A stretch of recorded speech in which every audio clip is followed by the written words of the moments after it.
Before he was the father of Western philosophy, he was a young man named Aristocles. But the world knows him by his nickname, Plato, meaning the broad. He was a wrestler with broad shoulders and an even broader mind. Born into the nobility of Athens, his life was set for politics and power. But then he met a man in the marketplace, an old barefoot stonecutter named Socrates. In that moment, the wrestler found a strength that physical muscle could never provide. As you lie still tonight, feel the broadness of your own existence. Let your shoulders drop. Let the tension of being a person in the world melt away. You are not just a name or a job. Like Plato, you are a soul with a vast internal landscape. Imagine you are standing on the steps of the academy, the school he founded. The air is cool, the marble is smooth under your feet. Here, we don't wrestle with bodies, we wrestle with ideas until they become peace. Plato was a poet before he was a philosopher. Legend says that after hearing Socrates speak, he went home and burned all his tragic plays and poems. He realized that the greatest tragedy was not on a stage, but in a life lived without truth. Tonight, let your own scripts burn away.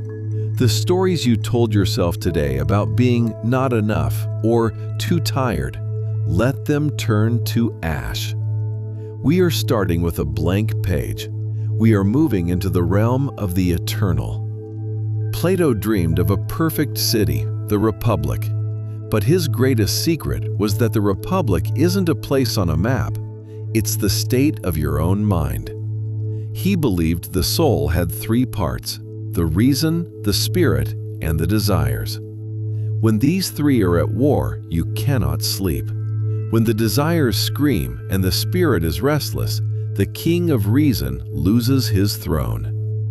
Tonight, we are restoring the king. Tell your desires, the hunger for more, the thirst for success, that the sun has set.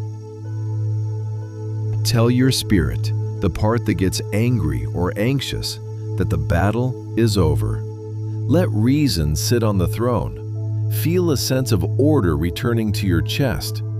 Your breath is steady. Your heart is a calm city. You are the ruler of your inner world, and tonight, your kingdom is at peace. While Socrates spoke of the cave, Plato showed us how to leave it. Imagine you are walking upward, away from the flickering shadows of the world. You are leaving behind the opinions of others. You are leaving behind the images of things.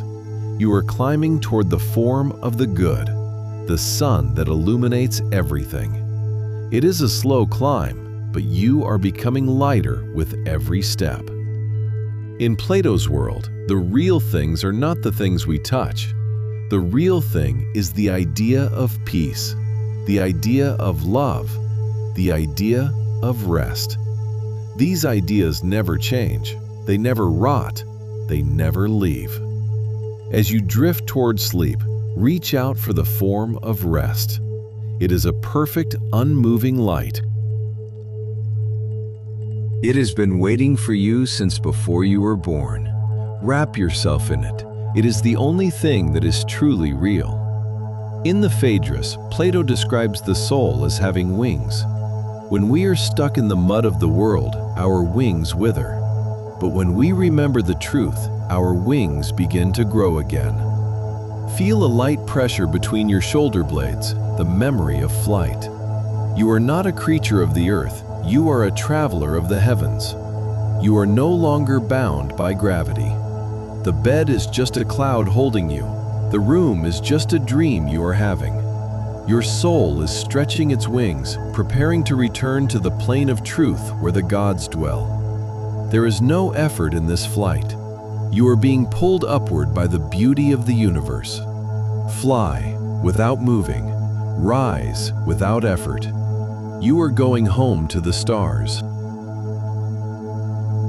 In the Timaeus, Plato speaks of the demiurge, the great craftsman of the universe. Imagine this being not as a distant god, but as a master artist looking at a perfect eternal blueprint. The world we live in is the masterpiece he crafted out of chaos. He took the swirling, disorganized noise of pre-existence and gave it shape, proportion, and harmony. Feel that same process happening within you tonight. The chaos of your day, the unfinished tasks, the scattered thoughts, is being organized by the craftsman of your own mind. You are shifting from noise to music. Plato believed the entire universe is a living creature with its own soul, the anima mundi. You are a cell within that great living body. As you breathe, you are breathing with the lungs of the cosmos. As your heart beats, it beats in rhythm with the rotation of the stars. You are never alone. You are tethered to the world's soul by an invisible golden thread. Tonight, let that thread pull you into the center of existence. There is no friction here. There is no resistance. You are simply a part of the whole, resting in the cradle of the stars. In the symposium, a wise woman named Diotima teaches Socrates about the ladder of love. We begin by loving a single beautiful body, but as we grow, we realize that beauty is everywhere. We begin to love the beauty of souls, then the beauty of laws, and finally, the beauty of knowledge itself. At the very top of the ladder, we see beauty itself, unbroken, eternal, and divine. Imagine yourself climbing this ladder as you drift toward sleep. You are letting go of things. You are letting go of people. You are moving toward the pure essence of peace. You don't need a reason to be peaceful. You don't need things to go your way to be happy. You are reaching the top of the ladder, where peace exists simply because it is true. This is the eros of the soul, the deep spiritual hunger to return to the source. You are arriving now. The climb is over. The beauty is here. Plato believed that learning is actually remembering, anamnesis. Your soul already knows everything. It has seen the world of forms. It has walked among the gods. When you find peace tonight, it is not something new you are creating. It is something ancient you are remembering. You are remembering the stillness you knew before you were born. You are remembering the silence of the heavens. Every time you close your eyes and let go, you are practicing the art of dying, which Plato called the highest form of philosophy. It is not a death of the body, but a death of the ego. The you that worries is dying, so that the you that is eternal can live. Feel the relief of this surrender. You are shedding your skin. You are becoming pure light. You are returning to the state you have always occupied in the realm of the eternal. The setting sun of Athens. The olive groves of the academy are dark now. The students have gone home. The scrolls are rolled up. Plato sits in the silence of his own mind, watching the moon rise over the Parthenon. He knows that his words will live for thousands of years, but in this moment, words don't matter. Only the silence matters. You are in that grove now.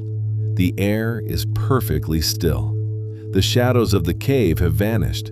There is only the good. There is only the one. There is only this breath.